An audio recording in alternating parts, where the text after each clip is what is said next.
امشب در 24 توافق 60 روزه ایران و آمریکا منتظر امضای ترامپ. رسانه‌ها در آمریکا میگن ترامپ چند روز وقت خواسته. وزیر خارجه پاکستان هم در راه واشنگتن.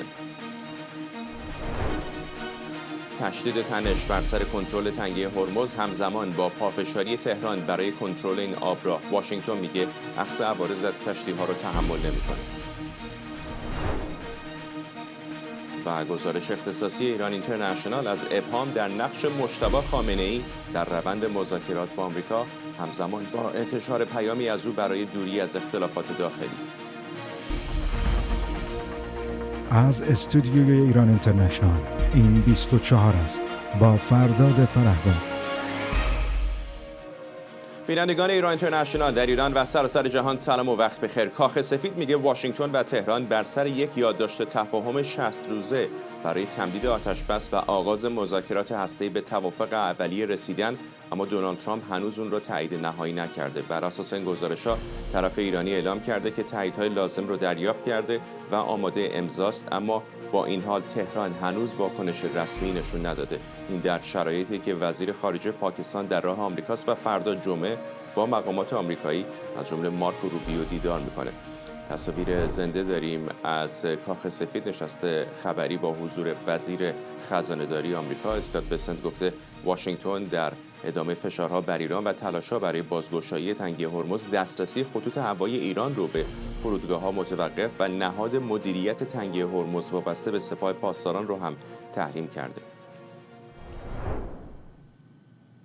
همکارم مرضی حسینی از کنگره با ماست. مرضی، گزارش‌های اولیه میگن که به نظر میرسه که یک توافق اولیه 60 روزه صورت گرفته و فقط منتظر امضای آقای ترامپه.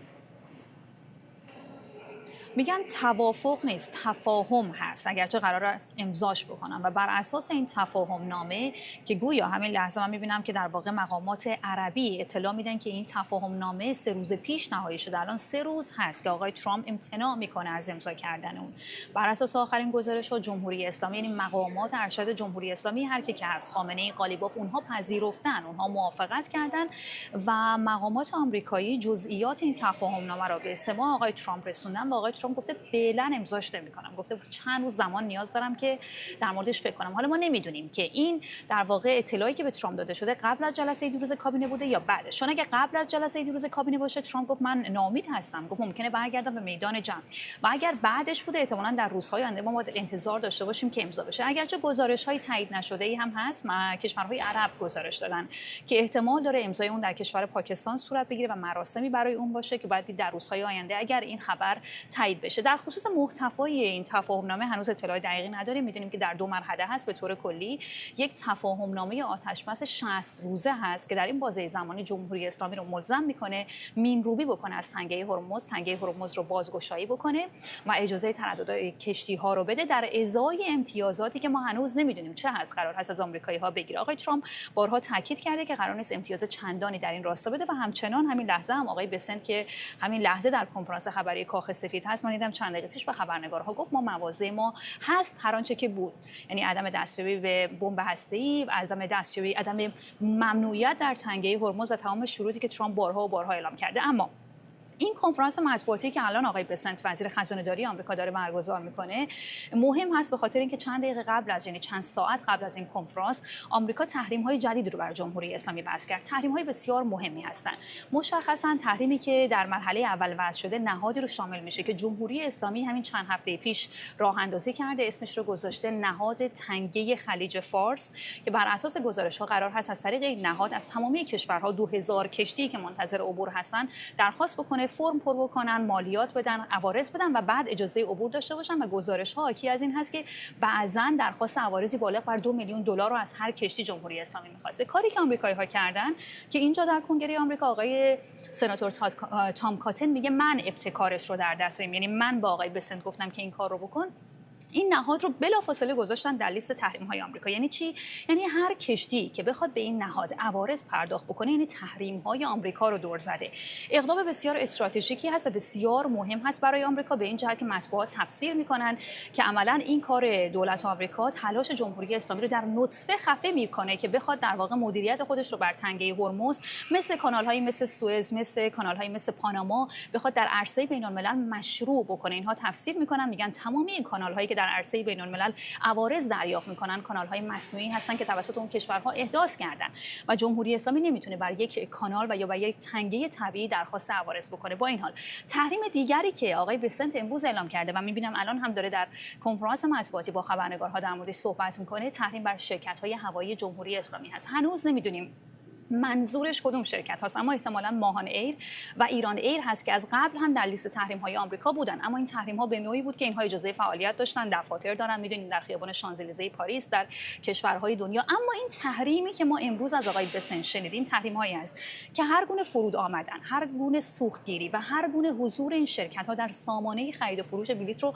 به طور کامل تحریم میکنه. آقای بسنت استدلال بسیار طولانی هم منتشر کرده که اینها در راستای تمویل تروریسم فعالیت میکنن و اقداماتی از این دست. و نکته دیگری که قابل اشاره است، هم در کنفرانس مطبوعاتی همین الان دارن در موردش صحبت میکنن و هم آقای بسنت امروز بهش اشاره کرد، نقش عمانی هاست. میدونیم که آقای ترامپ حالا یا سهوا یا عمدن روز گذشته خبر از منفجر کردن، از احتمال منفجر کردن عمان رو داد.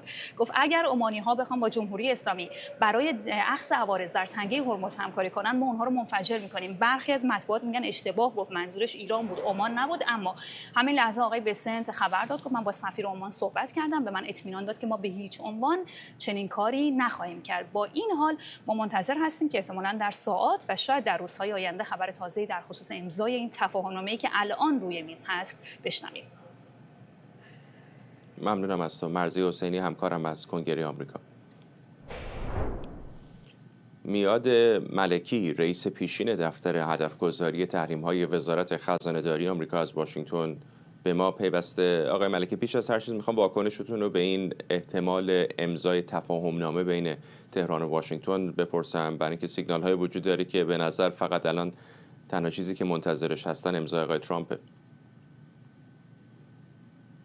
بله، ممنونم از دعوتتون. ببینید، خب ما متاسفانه خبرهایی که الان به دستمون میرسه در مورد متن این در واقع توافقنامه نمیشه بهش گفت، در مورد این ممورندم، اینا بیشتر اطلاعاتی که از افرادی که این وسط در واقع هستن، مثل پاکستانیا و قطری و عمانیا و خود رژیم ایران داره میاد. بیشتر این اطلاعات از اونا میاد. بعضیاشون طرفای آمریکایی خب به هر حال افرادی که اطلاع میگیرن داخل دولت آمریکا از این صحبت ها ممکنه در واقع اشاره در واقع اینا رو تایید میکنن. خیلی مشخص نیستش که دقیقاً چه چیزی هستش که در واقع طرف آمریکایی حاضره که در واقع به عنوان رفع تحریما و اینا به رژیم ایران بده. من بیشتر به صحبت‌ها آقای پرزیدنت ترامپ و آقای روبیو گوش میکنم و تحریم‌های جدیدی که امروز در واقع اجرا شد رو میبینم.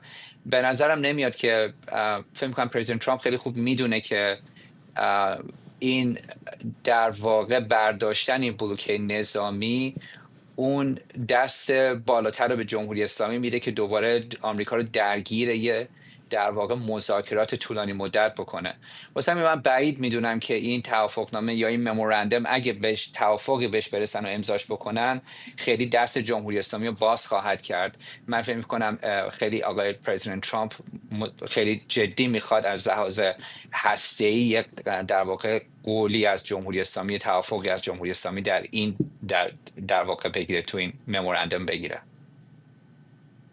به نظر میسه که آقای بسنت دوباره متوسل به یه سری تحریم‌های جدید شده، از صنعت هواپیمایی جمهوری اسلامی گرفته تا همین نهاد مدیریت آبراه خلیج فارس که به تازگی تهران راه اندازی کرده و حتی تهدید مسقط برای تحریم عمان اگر همراهی بکنه با این نظام تعرفه گیری جمهوری اسلامی. این که دارم به تعرفه‌های این چنینی، به تحریم‌های این چنینی متوسل میشن، آیا نشان از این نداره که دیفکتو پذیرفتن که احتمالاً ایران قراره تعرفه بگیره، قراره تنگه هرمز رو ببنده، قراره احتمالاً توافق صورت بگیره و تحریم گذاشتن؟ چون اگر قرار بود اینها رو در توافقی، تفاهمی حل و فصل بکنن، چه نیازی به تحریم بود؟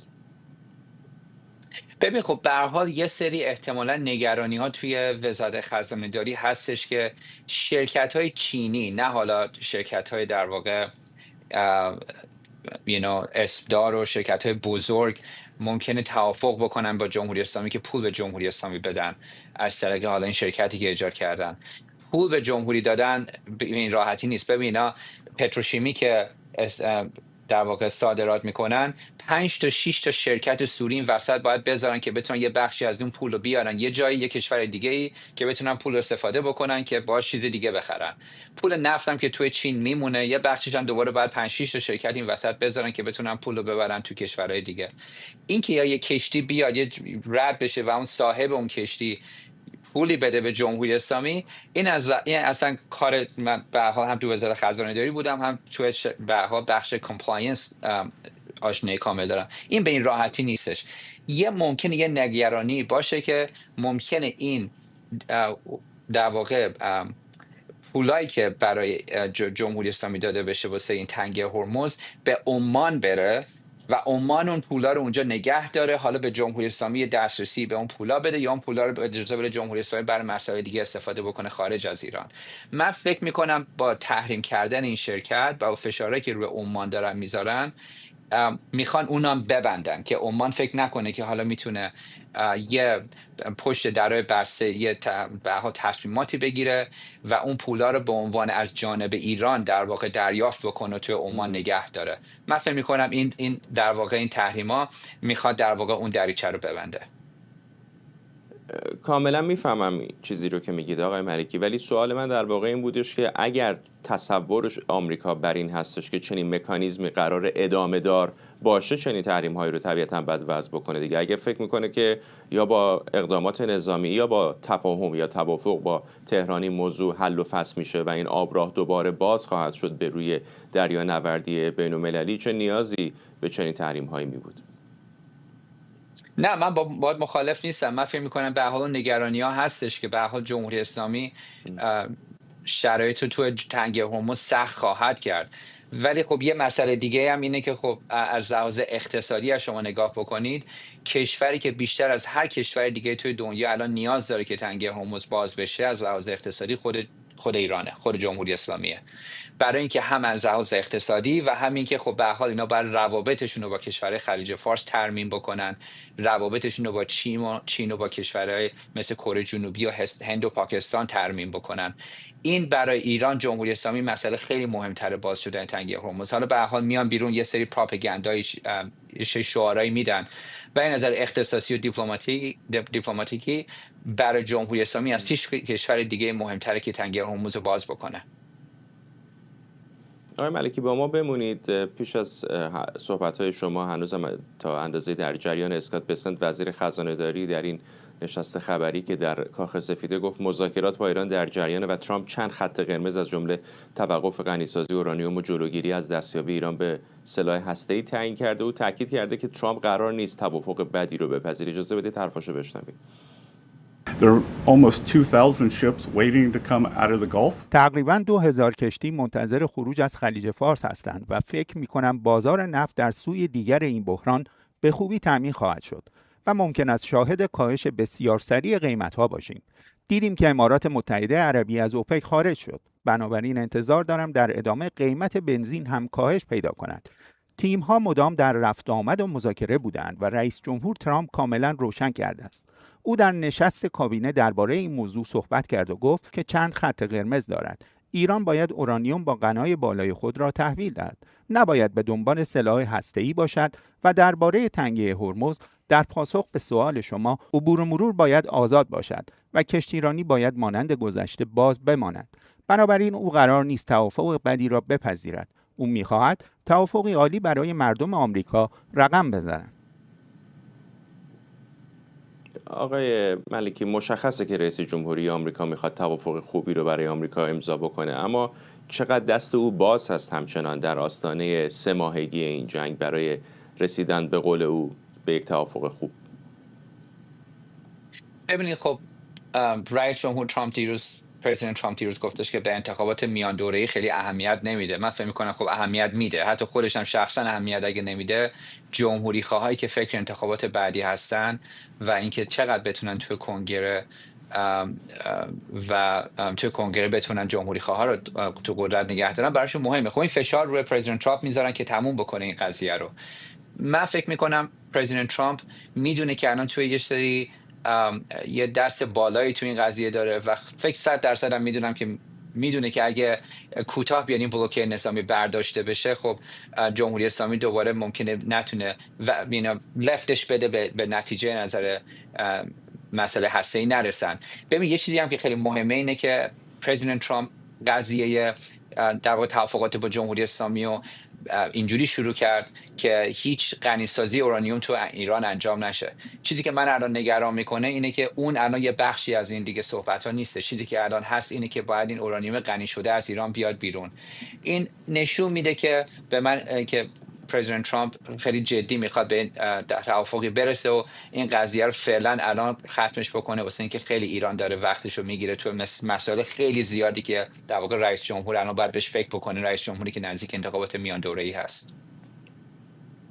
اگر ولی به نتیجه ملموسی نرسند، آیا فکر میکنید اسکات بسنت کاری رو که پیت هگست نتونست تموم بکنه میتونه به نتیجه برسونه؟ من ببینید برای من فکر نمی کنم تحریم ها هیچ وقت نتیجه آخرشون و چیزی که تحریم ها هیچ وقت گذاشته نمیشن که بتونن در واقع نظام عوض بکنن، یه رژیمی عوض بکنن. تحریم ها گذاشته میشن که فشار بیارن، رفتار رو عوض بکنن، نه حالا اینکه یکی نظرش عوض بشه رفتارش عوض بکنه، پولش رو نداشته باشه یا مجبور بشه که رفتارش عوض بکنه. ببینید تو آخر دوره اول پرزیدنت ترامپ این گروه نیابتی تو عراق نصف حقوقشون رو نمی گرفتن. حزب الله میگفتش که ما پول نداریم و بیشتر روی کار جمع کردن دونیشن و کمک های مردمی بودن. تحریما هدفشون اینه که فشار بذارن، رفتار رو عوض بکنن. تحریما نمیتونن حکومت رو عوض بکنن مگه اینکه در واقع مردم داخلی کشوری به این نتیجه برسن که حکومتشون مورد تحریم قرار شده، وضعیت اقتصادی روشون بعد فشار داره میاره، واسه اینکه اون حکومت تصمیمات درستی نمیگیره. من فکر میکنم این کاری که از نظر نظامی و اقتصادی با هم اگه باشه، جوری که الان تو چند ماه گذشته بوده، این ممکنه فشار روی جمهوری اسلامی به جایی برسونه که در واقع به زانو بیفته. ولی خب شما دیدید هم از لحاظ نظامی عملیات ها خیلی کامل نبود، هم از لحاظ اقتصادی ما هنوز به اون فشار نرسیم. الان فقط پرزیدنت ترامپ 2 ساله که روی دولت هست، بعد از پرزیدنت بایدن که از نظر اقتصادی خیلی دست جمهوری اسلامی رو باز گذاشت. تحریما چند سال طول میکشه تا به نتیجه برسه فشار اصلی رو بذاره. واسه همین من فکر میکنم که این نمیشه روی فقط وزارت خزانه داری حساب کرد که بتونه این کار رو به در واقع اتمام کار جمهوری اسلامی رو به آخرش برسونه. خیلی خیلی ممنونم از شما که در این بحث با ما شرکت کردید. ممنونم. سنتکام اعلام کرده از آغاز محاصره دریایی ایران تا کنون 111 کشتی تجاری مجبور به تغییر مسیر شدند. سنتکام همینطور گفته بیش از 20 ناو جنگی در اجرای محاصره شرکت دارند. همزمان در تهران معاون وزیر خارجه جمهوری اسلامی میگه تهران اجازه نمیده آمریکا با اقدامات نظامی حاکمیت ایران بر تنگه هرمز رو تضعیف کنه. این در شرایطی که در ادامه تنش در خلیج فارس، کویت حملات هوایی اخیر ایران به این کشور رو نقض آشکار حاکمیت و امنیت ملیش خونده و از تهران خواسته فوراً و بدون قید و شرط حملات به این کشور رو متوقف کنه و سنتکام هم این حمله رو نقض فاحش آتش‌بس خونده. فرزین ندیمی، پژوهشگر ارشد امور دفاعی و امنیتی در مؤسسه واشنگتن از همین شهر با ماست. آقای ندیمی، این حملات ایران به کویت چقدر به نظرتون میتونه روند تفاهم رو احتمالاً مختل بکنه و چقدر نشان از این داره که همچنان جمهوری اسلامی توان منعکس کردن قدرت در منطقه رو داره؟ خب توان منعکس کردن قدرت که داره، به خاطر اینکه تعداد قابل توجهی از درون ها و موشک هایی که به ویژه موشک هایی که متوجه به سمت جنوب هستند و برد کوتاه‌تری دارن همچنان دست نخورده باقی مونده و امکان استفاده از اونها رو داره، هرچند که هر بار استفاده کردن از این امکانات موقعیت اونها رو برای امکانات مراقبتی آمریکا که به صورت 24 ساعته از آسمان مراقب تحرکات سپاه پاسداران هستن برملا میکنه، افشا میکنه و اونا رو خیلی سریع مورد حمله قرار میدن. در این مورد هم ما دیدیم که دیروز این درون هایی که پرتاب شده بود، از 6 تا درون 5 تا درون پرتاب شده بود، در آسمان سرنگون شد و بالاخره ششمی رو در موقعیت شلیک که احتمالاً این از کنار هم یا از یک موقعیت نزدیک هم پرتاب می شدن محل رو پیدا کردن و نه فقط اونجا رو زدن، تمام اون مرکز پشتیبانی و هدایت این عملیات رو هم با شدت مورد حمله قرار دادن. و در پاسخ به نظر میرسه که سپاه پاسداران سعی کرده یک واکنش متناسب به مبدأ این حمله انجام بده، اونطور که ادعا میکنه یک پایگاه هوایی در کویت رو مورد حمله قرار داده با موشک‌های بالستیک و احتمالاً درون، اونطور که کویتی‌ها گفتن. در کویت 2 پایگاه هوایی اصلی هست، پایگاه علی سالم در شمال غرب، در شمال شرق این کشور نزدیک مرز عراق هست و همینطور هم پایگاه احمدالجابر در جنوب غرب کویت تقریبا نزدیکتر هست به شهر کویت و به اون کمربند دفاعی جنوبی کویت که متوجه به ایران هستش. و پایگاه علی سالم بیشتر یک پایگاه لوجستیکی و ترابری هست، هرچند که MQ-9 درون های MQ-9 آمریکایی هم از اونجا عملیات انجام میدن.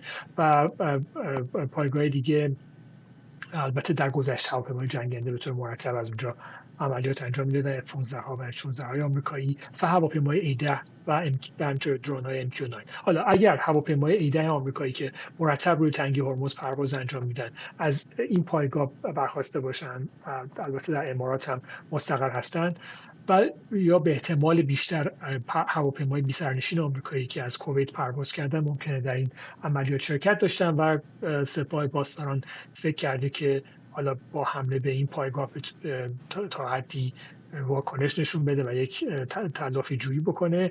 این احتمالاً نباید از نظر دور داشت که ممکنه این درون ها از سمت عراق از طرف گروه‌های اشغال شعبی به کویت شلیک شده باشه. در هفته ها اخیر هم سابقه داشته این کار، که این نشون میده که همچنان این گروه ها به صورت، نه فقط به صورت گروه های نیابتی، بلکه به صورت یک بازوی کاملا یک پارچه شده با سپاه پاسداران عمل میکنن و خیلی سریع در یک سیستم فرماندهی و کنترل مشخصی به محض اینکه دستور شلیک دریافت میکنن این کار رو انجام میدن. طبیعتاً هر دو طرف یکدیگر رو متهم به نقض آتش بس میکنن. جی ونس معاون رئیس جمهوری آمریکا هم همین ساعتی پیش در ارتباط با همین حملات آمریکا به ایران گفت نیروهای نظامی این کشور مأموریت‌هایی رو انجام دادن که به گفته او بسیاری اون رو غیر ممکن میدونستن. اجازه بدید اون رو بشنویم.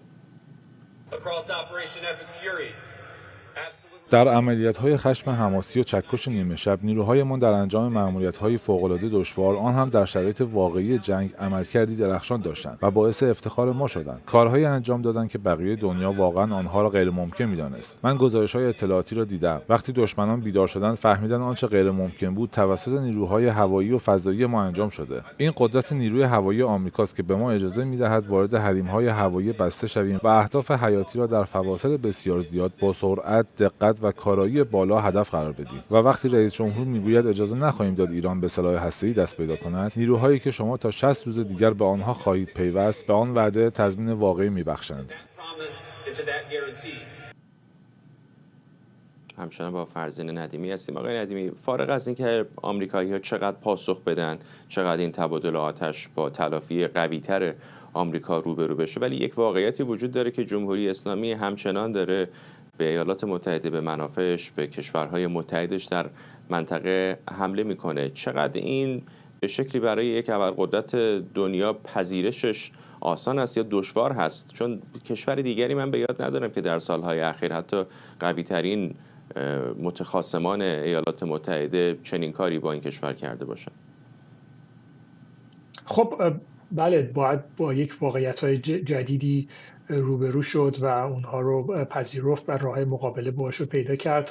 نمونهش اسرائیل هست. اسرائیل به عنوان یک کشور پیشرو در فناوری هواپیماهای بی‌سرنشین می‌بینیم که چطور در مقابل این FPV درون‌های کوچک یا کوادکوپترهای کوچک حزب الله که با فیبرهای نوری هدایت میشن و کنترل میشن دچار مشکل جدی شده و راه مقابله با اون رو خیلی به سختی داره سعی میکنه پیدا بکنه و متحمل تلفات و خسارات در این رابطه شده.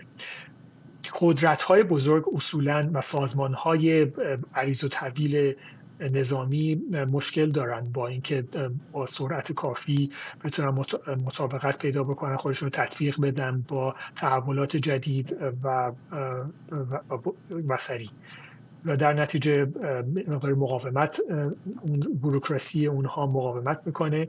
ولی به هر حال در نهایت باید بپذیرن که باید با تغییرات خودشون رو تطبیق بدن. همین چند سال پیش که جنرال مکنزی فرمانده سابق سنتکام خب به این موضوع اشاره کرده بود در یک از صحبتاش در کنگره آمریکا که دیگه ما اون برتری هوایی رو که از زمان جنگ کره داشتیم دیگه نمیتونیم با توجه به فناوری درون هایی که در اختیار گروه های مسلح غیر دولتی هم حتی هستند، نمیتونیم دیگه اون برتری هوایی حفظ بکنیم و نیروهای ما، پایگاه های ما دیگه کاملا اون امنیت سابق رو ندارن. و حالا میبینیم که این اتفاق افتاده و نیروهای آمریکایی در منطقه دیگه نمیتونن به صورت کامل احساس امنیت بکنن. منافع آمریکا هم به همون ترتیب دستخوش تغییرات زیادی میشه در این موقعیت. بنابراین باید خودشون رو تطبیق بدن. اگر نیازی باشه که پایگاه ها جابجا بشن و اعمال قدرت یا کنترل از فواصل دور انجام بگیره، طبیعتا این تغییرات باید انجام بگیره، با شرایط جدید خودشون رو تطبیق بدن. ولی خب طبیعتا این نمیتونه دلیل بشه که آمریکا متحدین خودش رو در منطقه کاملا تنها بذاره و اونها رو در شرایط فعلی به امید مقابله با این تهدیدات بذاره و طبیعتاً باید راههای جدیدی پیدا بکنه که این اتحادها رو با یک شکل جدیدی بتونه همچنان ادامه بده. و اینجا هم ما میبینیم که خب کشورهای عربی خلیج فارس از یک طرف خیلی ناراحت هستن از اقداماتی که سپاه پاسداران حکومت اسلامی انجام میده و از یک طرف دیگه اصلا اطمینان ندارن که این حضور و پشتیبانی ایالات متحده اونقدر تداوم داشته باشه. و حالا میبینیم که کانال‌های باز کردن که با حکومت اسلامی تعامل بکنن، در حالی که واقعا اقداماتی هم حتی انجام میدن یا دلشون میخواد که در این مقابل اقدامات ایران بیستن، ولی میبینن که خیلی از اتفاقاتی که میفته در سیاست‌های دولت فعلی آمریکا قابل پیش بینی نیست. ممنونم از شما. فرزین ندیمی، پژوهشگر ارشد امور دفاعی امنیتی در مؤسسه واشنگتن. همکارم سمیرا قرایی از کاخ سفید به ما پیوسته. سمیرا، گمان میکنم در جلسه مطبوعاتی اسکات بسنت بودی. بیشتر به ما بگو چه گفت وزیر خزانه‌داری آمریکا و چه میدونیم در مورد این تفاهمی که گفته میشه فقط منتظر امضای آقای ترامپه. از قبل پیش برنامه ریزی شده بود اینکه آقای بسنت امروز بیاد اینجا و این کنفرانس خبری رو برگزار بکنه. خانم لوید در مرخصی زایمان هست. ابتدا آقای روبیو آمد، آقای ونس آمد، امروز نوبت آقای بسنت وزیر خزانه داری بود. این از شب گذشته اعلام شده بود، ولی این خبر بحث یادداشت تفاهم که پیش آمد خب معلوم بود که توجه رسانه ها همه معطوف به این هست که راجع به این یادداشت تفاهم بپرسن که همه منتظر این هستن که آقای ترامپ امضاش بکنه. یعنی اون چیزی که وبسایت خبری اکسیوس گزارشش رو داد این بود که طرف جمهوری اسلامی تاییدیه نهایی رو داده و مذاکره کنندگان آمریکایی یعنی آقای ویتکاف و آقای کوشنر اون رو تسلیم ایالات متحده کردن. آقای ترامپ گفته که چند روز به من فرصت بدید، من فکرام بکنم و بعد امضا رو میکنم یا نمیکنم، میخوام فکر بکنم به این. خب چنین خبر بزرگی که آمد، کاخ سفید همین خبر رو تایید کرد. انتظار میرفت که آقای بسنت بیشتر بتونه راجع به این حرف بزنه. خبرنگاران زیاد ازش پرسیدن که آیا الان یک چارچوب کلی وجود داره یا نه، آیا راجع به یک چارچوب کلی شما به یک تفاهم رسیدین یا نه. چون اون چیزی که الان روشنه، این بحث این که صرفا آقای ترامپ مونده یا آیا رهبری در جمهوری اسلامی او هم یا آنها هم باقی موندن یا نه، این واقعا یه مقدار محل سوال روشن نیست که چه اتفاقاتی اینجا افتاده. ولی این که مذاکره کنندگان از هر دو طرف آیا این رفت و برگشتشون تمام شد، به این نتیجه رسیدن که دیگه جایی برای چانه زنی باقی نمونده یا نه، این بحثی است که آکسیوس داره مطرح می‌کنه. این از آقای بسن پرسیدن، ولی آقای بسن جوابی که داد مبنی بر اینه که این مذاکرات انگار همچنان ادامه داره، یعنی همچنان رفت و برگشت وجود داره. ازش پرسیدن آیا آقای ترامپ رو امروز دیدی، آیا با او صحبت کردی راجع به این خبر، راجع به یادداشت تفاهم، که گفت من آقای ترامپ رو امروز ندیدم. لب کلام صحبت آقای بسنت این هست که آقای ترامپ توافق بد انجام نمیده. در حوزه هسته‌ای تکلیف آمریکا بسیار روشنه، اون اورانیوم غنی‌سازی شده رو میخواد که دریافت بکنه، این رو ایالات متحده ازش کوتاه نخواهد آمد و تنگ هرمز باید باز بشه. اگر اینها انجام شد و جمهوری اسلامی پذیرفت، بعد من به شما میتونم بگم که آیا اموال بلوکه شده ایران رو آزاد میکنم یا نه، آیا تحریم ها رو برخواهم داشت یا نه. این موضعی بود که آقای بسنت اتخاذ کرده بود امروز. ولی آنچه که در گزارش آکسیوس بود خب متفاوت بود از این. آکسیوس به نقل از 2 منبع آگاه آمریکایی و یک منبع در منطقه میگه که تمام شده آن چانه زنی ها و آن رفت و برگشت ها و به نظر میرسه روز سه‌شنبه، این چیزی که آکسیوس میگه به روز سه‌شنبه برمیگرده، میگن روز سه‌شنبه این توافق نهایی شده بوده. الان گزارش های دیگری مثلا از NBC داره میاد، میگن که قبلتر از سه‌شنبه حتی در دوحه قطر این گزارش ها نهایی شده بوده و دو طرف دست نگه داشتن، یعنی مذاکره کنندگانشون از سمت جمهوری اسلامی قالیباف عراقچی، از این سمت کوشنر ویتکاف، اینها دیگه کارشان تمام شده، منتظر بودن در سطح رهبری، در سطح کلان یعنی شماره 1 مملکت اعلام بکنه. برای همین هم هست فرد ما در 2-3 روز گذشته آقای روبیو مثلا در هندوستان که بود به شکل مداوم میگفت شاید امروز آقای ترامپ چیزی رو اعلام بکنه. این به این خاطر بوده اگه الان به یک نگاهی به گذشته داشته باشیم شاید یه مقدار معنی بده که منتظر بودند که از سمت رهبران مملکت، یعنی اون سر مملکت، این بیاد اعلام بشه.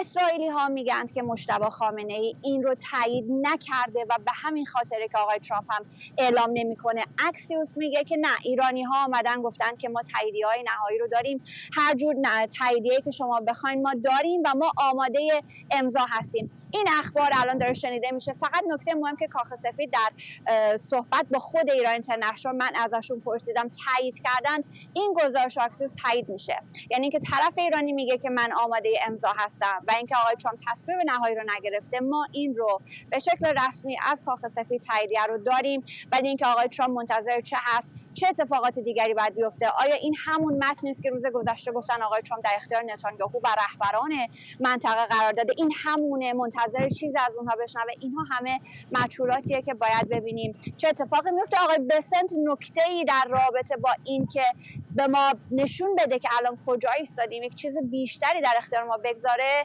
در کنفرانس خبریش نبود. فرداد ممنونم از تو. سمیرا قرایی همکارم از کاخ سفید با ما.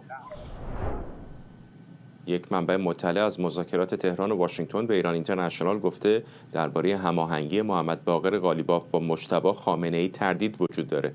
بر اساس این گزارش هنوز مشخص نیست مجتبی خامنه‌ای چقدر از روند گفتگوها و ابعاد تفاهم تیم مذاکره کننده جمهوری اسلامی با دولت ترامپ اطلاع داره. همزمان رسانه‌های ایران پیامی منتسب به مجتبی خامنه‌ای به مناسبت سالروز افتتاح اولین دوره مجلس ایران منتشر کردند که در اون بر حفظ وحدت ملی و جلوگیری از تبدیل اختلافات سیاسی به تفرقه تاکید شده. همکارم مرتضی کاظمیان از لندن با ماست. چقدر فکر می‌کنی اتفاقا همین تأخیر آقای ترامپ برای امضای این تفاهم احتمالی شاید از همین نشأت میگیری که مطمئن نیستن که چقدر مجتبی خامنه‌ای در مدار این مذاکرات هست؟ واقعا پرسش مهمیه، ابهام بزرگیه که اساساً کسی مثل مجتبی خامنه‌ای که 3 ماه صدا و تصویری از او وجود نداره در صحن عمومی افکار عمومی جامعه حاضر نشده، چقدر کاملا در جزئیات این تفاهم هستش. این همون چیزی که حتی در صحبت‌های روزهای گذشته ترامپ هم چند بار بهش اشاره شده، اختلاف میان رهبران جمهوری اسلامی، میان مقام‌های ارشد جمهوری اسلامی.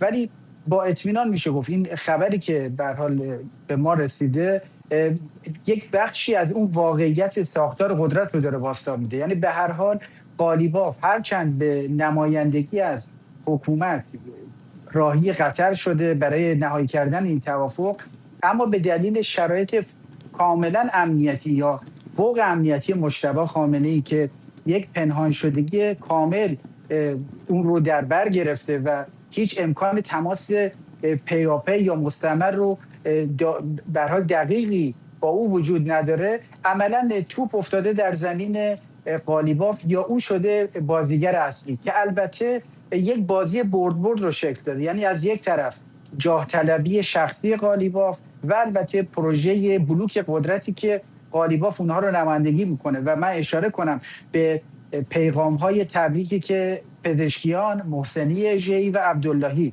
رئیس قرارگاه نظامی خاتم الانبیا به قالیباف دادن و او امروز به هر سه اینها پاسخ داد با ادبیات قابل توجهی. عملا یک بلوک قدرتی شکل گرفته که در اون ما فعلا نشانی از وحیدی فرمانده کل سپاه پاسداران یا ذوالقدر دبیر شورای عالی امنیت ملی نمیبینیم.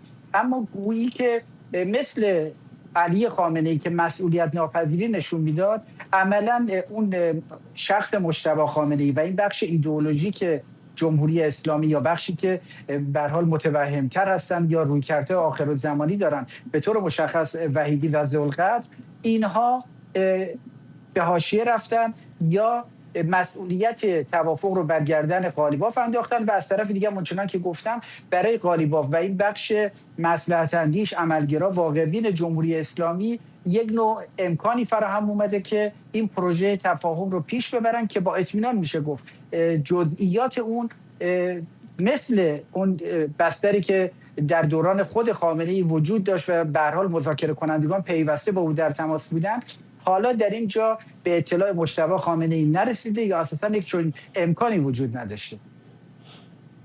اگر واقعا اینطور باشه و در تصویر کوچکتر قالیباف، در تصویر بزرگتر سپاه پاسداران الان همه کار نظام جمهوری اسلامی باشه و تفاهمی هم با آمریکا امضا بشه که به بقای جمهوری اسلامی منجر بشه، آیا میشه این رو به این ترجمه کرد که حکومت روحانیون در جمهوری اسلامی آرام آرام رو به پایان هست و سپاهیان نظامی خواهند بود که قدرت رو به دست میگیرن؟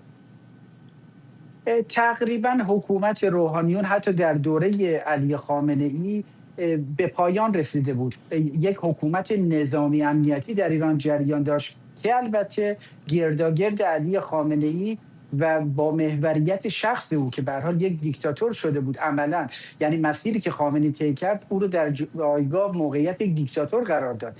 این وضعیت بعد از کشته شدن خامنه‌ای به نوعی بازتولید شده. یعنی ما دیگه روحانی ارشد یا شناخته شده‌ای در جمع بازیگران سیاسی شاهد نیستیم که حضور داشته باشه. آنچنان که در دوره خود خامنه‌ای هم عملا خامنه‌ای با حذف رقبای روحانی به ویژه هاشمی رفسنجانی و بعد از اون حسن روحانی، عملا روحانی قابل اعتمادی در حوزه سیاسی امنیتی در کنار خودش دیگه باقی نگذاشت. اینجا هم در جمع بازیگران سیاسی فقط محسنی ژی است که خب رئیس قوه قضاییه باید مشتهد باشه، اما اون ستون خیمه یا اون نمای ظاهری اصل ولایت مطلقه فقیه که باید نمایندگی کنه یا توضیح بده جمهوری اسلامی رو به مثابه یک رژیم ایدئولوژیک، هم او همچنان باقی مانده. ولی طبیعتاً مجموع توازن قوا رفته به سمتی که سپاه پاسداران بخش مهمی از اون رو نمایندگی میکنه و اون بخشای عملگرا واقع نگر مصلحت اندیش هم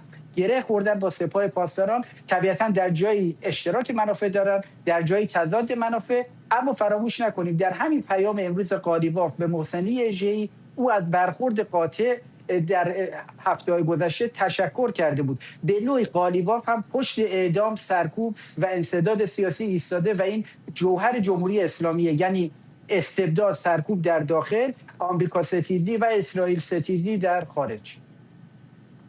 ممنونم از تو. مرتضی کاظمیان همکارم از لندن.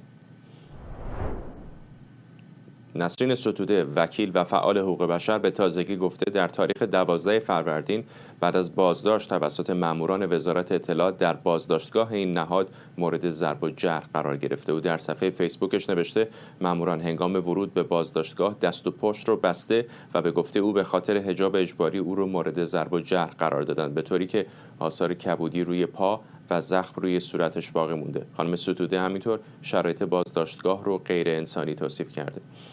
رقیه رضایی، روزنامه‌نگار و عضو تحریریه ایرانوایر از اتاوا با ماست. خانم رضایی، چه بیشتر میدونیم در مورد وضعیت او و نحوهی که با او برخورد کردن؟